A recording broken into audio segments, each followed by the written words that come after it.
start off with that secondary because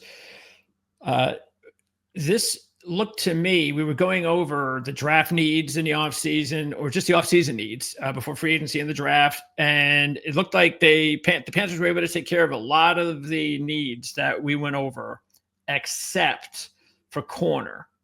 They did upgrade their safety position. We've talked about that. They look really good there now. Nice little 1-2 deal there, and maybe even 3 with the rookie. But at corner, just looking at this depth chart, as I said, one injury. God forbid it's not J.C. Horn, but one injury to any of those starting 3 corners, and all of a sudden, I don't even know who these guys are. Right.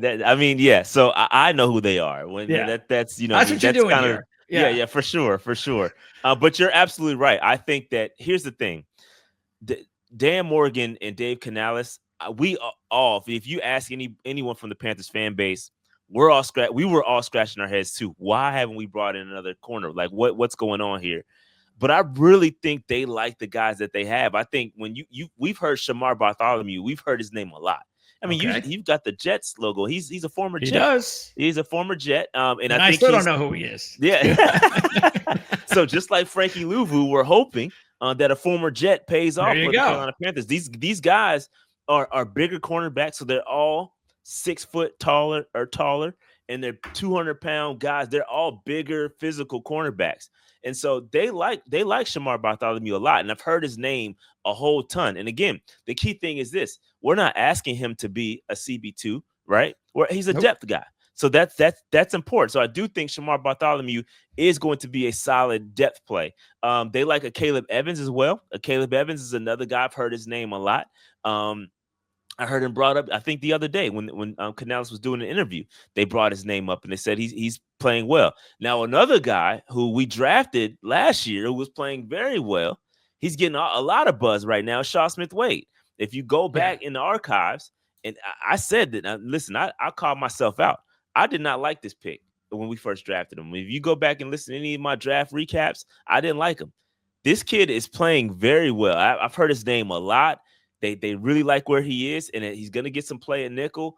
This kid is also having a very good camp.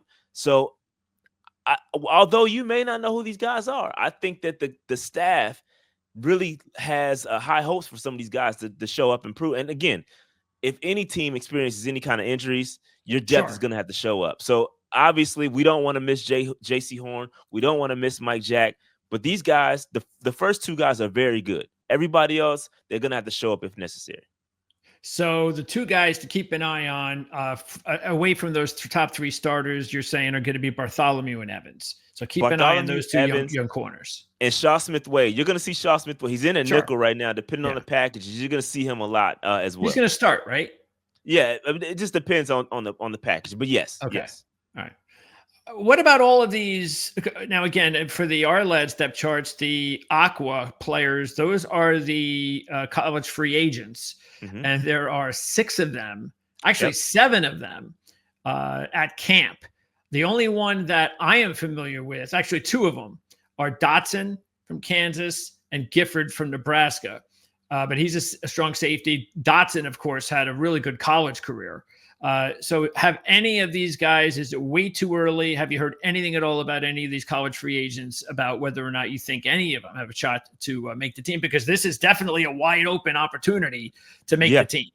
No, you're absolutely right. These guys have the utmost best opportunity to make the roster, right? That cornerback room, we've got to get some bodies in there. And the only name that, again, just to preface this, I have not been at camp just because camp is closed. Typically, our camp is open. We're able to go out there, put our own 2 eyes on the field, and get our own opinions. So I have to base my my comments off of word of mouth and what's been printed. So what I've been hearing is Corey Thornton. Corey Thornton is the name that I've heard the most out of all of these names. He had a big day. He's going up against, again, another 6 foot guy, like shows on the screen. Nearly 200 pounds. They have a type. It's obvious that the Carolina Panthers have a type. They like the bigger cornerbacks, physical cornerbacks, and being in the NFC South when you got to deal with Mike Evans and the rest of those guys, we need some big physical cornerbacks. So Corey Thornton is the only name that I've really heard like that from a cornerback standpoint from the aqua color. All right, now let's talk about let's stick on defense actually. And what besides the secondary? Then you mentioned getting Derek Brown healthy up front. Wharton and Bobby Brown were two huge additions. And if they're going to have a much better defensive go at it this year, it's that defensive line that really is going to dictate everything. That look to me, that looks like the strength of the defense. Oh yeah, the defensive line is it went from an extreme weakness, giving up the most rushing yards ever in the history of the NFL, to now being a strength. This is a good situation. And listen, obviously Derek Brown coming off the injury, probably not going to be 100% himself, but a 70% Derek Brown is better than a lot of players in the league. So give me Derek Brown. Having him back is great. Bobby Brown, who we brought in from the Rams, heard great things about him. Athletic. He started off injured, but he's back now and he's ready to go. Tershawn Wharton is a name that is rising up the charts a lot. I've heard his name a lot. He had a great day. Just if you listen to any of the recaps from today's practice, he was dominant, stopping the runs and that is what we need. There was nothing going up the middle today, and that was due to Tershawn Wharton. You got some veterans and Patrick Jones coming off the edge. So yeah, I think this line has definitely improved from last year, and we definitely made it. We were intentional about improving it, and right now I think it's going to pay off. Okay, so same thing. If because it's defensive line, so you have to rotate. We know that. Yeah. Robinson's been around before. Yeah. Tuttle has been with the team for a little while. Are they hoping that, say, Crumedy and Jackson are those two guys that they're hoping will, especially even maybe Crumedy because he was here last year, that they can now get into the rotation and be a pretty big part of the defensive line depth? Yeah, so I'm thinking, obviously, A'Shawn Robinson is a complete monster. You got to have A'Shawn Robinson out there. And the fact that A'Shawn Robinson's depth should be scary for the entire league. This guy is a monster. So shout out to A'Shawn Robinson. I would never want to see him in a phone booth anywhere. This guy is a complete dog. So A'Shawn Robinson is a great addition. Or not, we got him last year, but great depth. Cam Jackson is a big guy as well. I'm excited to see him obviously crack that rotation. He's going to be a depth play, a later round pick, so there isn't terribly high expectations for him, but we do expect him to crack the rotation. I expect probably Shy Tuttle to get cut. Cap casualty. I think he's going to be a cap casualty, which is why we went after Cam Jackson. Crumedy, I think, was injured last year a little bit. So these guys are going to have the opportunity to take a step forward. So I'm excited to see Cam Jackson, Crumedy, and I think you're probably going to see a guy like Shy Tuttle if the cap allows it. I have to check his contract. If it's not going to be damaging to the cap, go ahead and let him walk because I think he got solid depth now. Okay. Harrison Hunt's a player also. I know might not be a bad one to stick on maybe at the practice squad. I think he's already 25 years old, if I'm not mistaken. Yeah, I'm not too familiar with Harrison Hunt like that. He played with Miami, SMU. So he's played with 25 years old already. Yeah. Just turned 25. So he's not a kid anymore. So and that's good because you bring in a guy like that, then he's got the opportunity, especially you didn't draft him. So it's a good opportunity for free to see if he can maybe make an impact a lot sooner than some of these other kids. All right. So at linebacker, you mentioned Jones on the edge. You got Wonnum and Jones, and then the 2 draft picks. So at least if everything goes well, 4 deep. That's nice. That's what you want. Yep. What about Wonnum? Because Wonnum is a guy that has been dealing with some injuries. So how is his health? And I'm assuming that the team is hoping that he'll have a big year this year because they're going to need it. Yeah, they're gonna rely on these former Viking pass rushers. You got Wonnum and you got Pat Jones. Those guys, with Wonnum, I think they're gonna take it slow with him. Like you said, he has been dealing with some injuries. They're gonna snap count him just to ensure that he's okay. I think he dealt with a little bit of stuff in the offseason, just trying to get back fully right. He did finish the season strong, so he's healthy. But I think they're just gonna try to take it slow with him. So Wonnum, I think that you're right. They do have high expectations for him, and Patrick Jones, both of these guys. I think the entire edge room itself is going to have some expectations. We were not good at getting to the quarterback last year. In recent years, we just haven't been good at it. Ever since we had Hassan Reddick and Brian Burns, that tandem was the last double-digit sack tandem we've had, and that was 4 or 5 years ago. So it's been a while. So we need to get these guys back. Obviously, you got Uman Mielin, and we've got Nick Scorton that we just drafted. These guys are already tearing it up. I'm hearing Princely's name a lot. Obviously, he had a small little thing where he a little aggressive in camp and touched the quarterback when he wasn't supposed to touch the quarterback. So they slapped him on the hand for that. Rookie stuff. You got to get used to practicing with. You can't touch the merchandise. So you got to be careful when touching the quarterback. Yeah. So I think he hit his arm or something like that in practice when he was throwing the football, and they got on him a little bit. But I love Princely. I love his aggressive. I like his attitude. I like he's really a guy that is a team guy. He's not going to take any mess from anybody. And I think he is going to be the guy that is really going to surprise some folks. I think this year, I think he's going to have a good year this year. I'm not saying double-digit sacks by any means or anything like that. I'm not going to go that far. But I think he's going to make an impact on those pass rush downs where it's third down. You get to pin your ears back. He's going to be the guy that's going to be able to convert those sacks. Yeah, he is a little bit more of, I guess, looking like a pass rush specialist type of guy as opposed to scouting. So yes.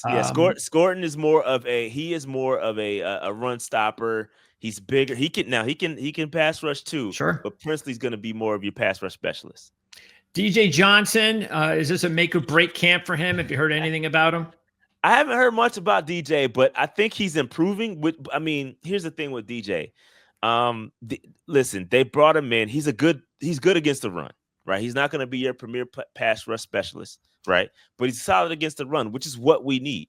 So in situations where we're going to have to stop the run, I think he's going to have a role. He's going to make the team, right? He's going to make the team. I think he's going to have a role. They like him. Evero was on the staff when they brought him in. When they drafted him. So I think he's going to have a role until Evero is out of here. I don't think Evero is going to say, hey, we don't want this guy anymore, because they put their hat on him. They like him. They liked him. So I think they're going to continue to work with him and see what they can get out of him. I do think he has a role. He's not a pass rush specialist by any means, but when you need to stop the run, he can do it. Okay. So that was, let's see. That was not a Dan Morgan pick then. So that was not. That was a Scott Fitterer pick, but it was under Evero was on the staff, and Evero was the one that said, "I want this guy." So you got to put credence to that. One name you don't see up here, and this is the one we talked about on several shows in the past. Go check the archives. Is Amari Barno. We just released Amari Barno recently, and Amari Barno that project is over. The RAS superstar, the fastest 40 in the world from the edge perspective. He is no longer a member of the Carolina Panthers. That experiment is over. Another combine star gone to the wayside. Gone too soon. Yep. And again, that's part of the reason why I guess Scott Fitterer isn't here anymore, because Johnson Arledge had him graded as a 6th or 7th round draft pick, not a round 3 pick. Okay. So inside linebackers, Wallace, how's his shoulder? This is also looking at the depth here. This is also something I guess on paper I would be a little bit concerned with. It looks like they've got Wallace and Roseboom. Okay, you can get by maybe at least for another year with Roseboom. I don't see a whole lot of depth after the starters though, unless there's someone in mind that you can tell me about. No, so this is one that was a surprise to us, surprise to all Panthers fans. One name you don't see here is Josey Jewell. Yes. Josey Jewell was recently released due to his health. He's got some issues with concussions, and so he decided. Was that the reason? Okay. Yeah, that's the reason. He has issues with concussions, and he's recovering. He's trying to make sure now we could see him return. That is something that they've been discussing. Probably return under a different deal, more team-friendly deal. But Josey Jewell is a guy that was a starter and is no longer a starter, obviously. So yes, Josey Jewell is a guy that we would like to have back. I think he played pretty well last year considering circumstances, but right now we don't have him. So what we do have is Trevin Wallace, Roseboom. So both of those guys are projected starters. Behind him, Sherlis is solid. He's a guy that we've had on the roster for a couple years now, I believe. And one guy from an undrafted standpoint who I think we need to keep an eye on is Tuivasa Nomura. He's a guy that I think has an opportunity to slide up and make the roster. I think he's solid. He's solid. I think he's had some solid college tape, UDFA. He's another guy that you might want to keep an eye on. And I haven't heard much about him from camp, unfortunately. If I were at camp, my eyes would have been all over him, and I would have been able to have more of a report for you.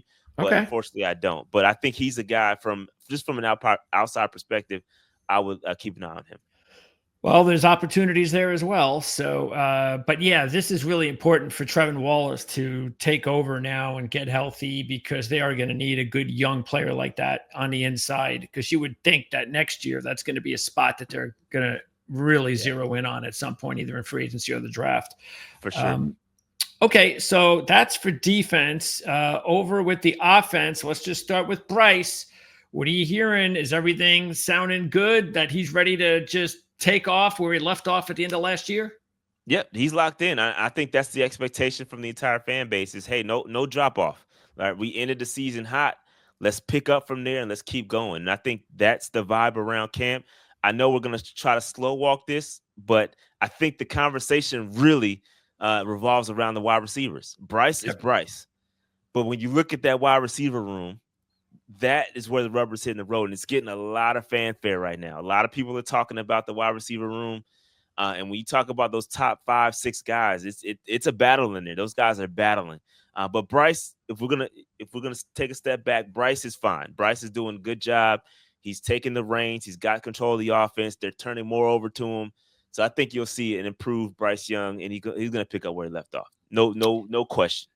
Yeah, that wide receiver room, because I'm familiar with it myself since in my Dynasty rookie draft, the same Dynasty league I'm in with your buddy, Dave. My first pick was Tet. Yeah. And boy, was I happy too, because I think I had the 7th pick. And I was like, I'm never getting Tet with the 7th pick of the rookie draft. I'm not getting him. And I couldn't believe he was there. I was just so happy he was there. I think he's going to just be such a tremendous part of this offense. I think he is I'm not going to say can't miss, but he's just one of a lot of receivers get drafted in the top 10, the top 15, and not all of them succeed, but he's definitely going to succeed. He's one of these special looking players. Yeah. I think he is exactly what the Carolina Panthers needed, right? He's exactly what Bryce Young needed. He's the type of receiver that Bryce Young loved in college, right? That guy that you can just throw the football up and he's going to erase every mistake, right? He's going to go up there and catch the 50-50 balls. His catch radius is insane. I don't know if you've been watching our Twitter, or the Panthers Twitter, or the Panthers X, right? I think that he's had some unbelievable catches in camp, right? And that's exactly what the Carolina Panthers need. It's exactly it. So I'm excited. Again, he hasn't been perfect. T-Mac has not been perfect in camp, right? There's been some comments from Canals that says, hey, he's had a couple of rough practices too, but that's what we would expect out of a rookie wide receiver that's adjusting to the physicality of the cornerbacks in the NFL, right? We just talked about the defensive side and how all those guys are 6 foot above and they're 200 pounds. T-Mac has to deal with that physicality, right? And he's getting adjusted to it. And so he's dealing with it. And he's going to get better. Iron is sharpening iron right now. And I expect big things from T-Mac. I do expect a nearly close to 1,000-yard season from T-Mac this year. Oh, and I can imagine with Horn and McMillan going at it in practice, this is what you want. You want these really good players going up against each other, making them better, especially since Horn's a veteran. He's going to make McMillan a better player. Leggett, this is now a much better role for him, as we talked about. Thielen, of course, had an injury early on. Actually, the year before, came back last year, did a much better job, even though he's getting up there in age. But the man, matter of fact, I think his average went down to under 10 yards per catch in 2023, which might have been as bad as it's ever been for him. And then he came right back. I'm sure a lot of people thought, oh, that's it. It's over for him. Nope. Came right back last year, and he got his average back up to where it normally is, right around 12, 13 per reception, and he just keeps on rolling. Yep. Yeah, Adam Thielen's fine. He's the ageless wonder. He's up there, obviously. But yeah, he's going to be fine. I think he is Bryce Young's safety blanket. He's going to get a lot of touches regardless. He's going to always find the football. Leggett, I'm happy for Leggett. He is starting to turn the corner a little bit too. He's not the number one guy. I think he slots better in at a number two. And I think he's exactly where he needs to be. He's going to be the guy to stretch the field. He's been burning it up in practice. He does have a rep against J.C. Horn that went kind of viral, where he basically torched J.C. Horn in practice. And JC kind of got upset and said, "Hey, why don't you post the plays where I'm making the plays?" Yeah. And it's funny enough, they did post a clip today from practice where JC Horn did intercept, I think Bryce Young, it may have been Bryce Young, and he was guarding Xavier Leggett. So okay, they're battling in camp. It's really good. It's really good to see this. This iron is sharpening iron for sure. And we have seen Leggett. He's definitely turning a corner. He's getting better. Hope his biggest thing that we need to watch as the season progresses is he catching the football? I mean, he was getting open. His problem was not getting open last year. He was getting open. That was not the issue. The problem was catching the football. He had many drops, a lot of more concentration drops, and I think it just got in his head. I think that issue is going to be fixed, and I think he's going to be fine. I expect big things. I expect at least 700 yards this year from Xavier Leggett. At least. And what's really interesting about this room is that obviously we've got Coker. And then you have Hunter Renfrow trying to make a comeback. And I mentioned before when we talked after the draft that I really like Kobe Hudson as a CFA. So maybe he can at least make the practice squad because this is going to be a hard room. Oh, yeah. With David Moore, we all know how much the coaching staff likes him. So you would think the top six there on our board are probably the only six that might make it, unless Renfrow has a really good camp. Oh, he's having a really good camp. Is he? Hunter Renfrow is Hunter Renfrow. He is exactly who we thought he was going to be. He's having probably the best camp of anybody out there. And I think expectations were a little low for him coming off of that, the condition he was dealing with. I can't say it. I would say it, but I can't say it. The ulcerative colitis. I think that's how you say it. That's close. I like that. Yeah, close enough. Close enough. I nailed it. Hey, I nailed it. So that's what he's dealing with. And he's getting better. Obviously, he's still gonna have to deal with it throughout the season. But man, he's out there looking really sharp. His routes are clean. He's catching the football. He's developing chemistry with Bryce Young. Everybody's raving about how good he is. And so I do expect him to push up that depth chart. And I think personally, David Moore could be in danger because if the only reason you're on the roster is because of your relationships with the coach, I think that could cause danger, especially when Hunter Renfrow has return ability. And that's what kept David Moore on the roster as well, was his ability to return. So Hunter Renfrow is getting reps at punt return, and that spells danger for David Moore.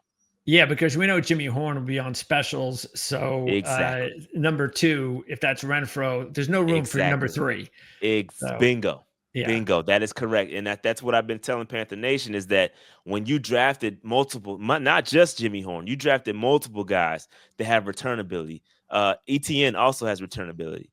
So you basically have prepared yourself for this, right? And now you have Hunter Renfrow, who's now taking reps. To me, that basically eliminates David Moore's role when you have guys like Coker. Coker, to me, is a better receiver than David Moore. And we can no longer use the excuse of, he knows the playbook. Well, this is year 2 for everybody in the system. Everybody knows the playbook now. You know what I mean? So that's no longer a thing. So, again, I think David Moore is going to be a very solid practice squad player. I think you bring him back. I think he should clear and bring him back as a practice squad player. But outside of that, I think we're going to keep 6, maybe 7. Maybe David Moore is the 7th guy. But I think the 6 are going to be T-Mac, Leggett, Adam Thielen, Hunter Renfrow with the way things are going. Jimmy Horn Jr. and Jalen Coker are going to be 6 receivers. Okay, so if all things being equal and everybody's healthy and it's a really good season and all of that, do you think it's possible that one of the 3 starters are not one of the 3 most productive receivers? Could Coker, could Renfrow, could one of those 2 end up as a top 3 receiver? I don't see that. I think the top 3 are the top 3 from a production standpoint. Now, those guys might get out there. They might get reps. But I think from a production standpoint, I think T-Mac is going to be one. He's going to have the big plays. T-Mac is going to be T-Mac. So I expect him to produce the most.